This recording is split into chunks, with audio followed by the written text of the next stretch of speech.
Je ne sais pas si vous pouvez le voir derrière moi, mais il y a ce panache de fumée qui s'élève depuis la banlieue sud, le fief du Hezbollah. Elle a été frappée par l'aviation israélienne au petit matin.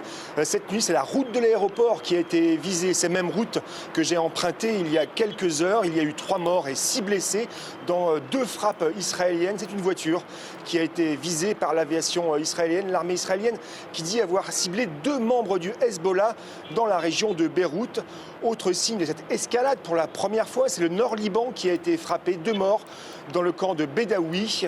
Mais c'est le sud du Liban où les bombardements ont été les plus intenses, avec des frappes et des tirs d'artillerie visant une dizaine de villages, 42 frappes aériennes en tout. De son côté, le Hezbollah a revendiqué 23 attaques contre des objectifs israéliens, affirmé mener des combats contre des soldats israéliens le long de la frontière.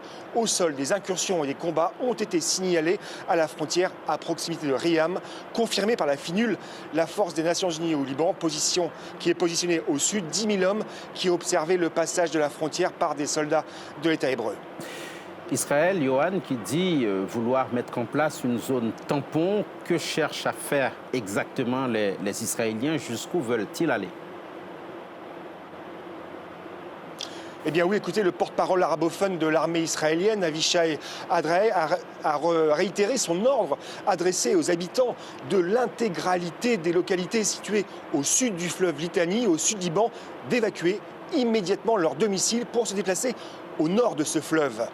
Toute maison utilisée par le Hezbollah à des fins militaires peut être ciblée. Ce sont les mots du porte-parole arabophone de l'armée israélienne dans une vidéo assortie d'un plan marquant en rouge toute la zone frontalière.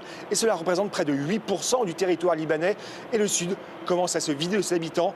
Près de 80 000 Libanais fuient les zones sous le feu israélien. Et des grandes villes comme Tyr commencent à voir leurs habitants quitter leurs habitations. Merci beaucoup.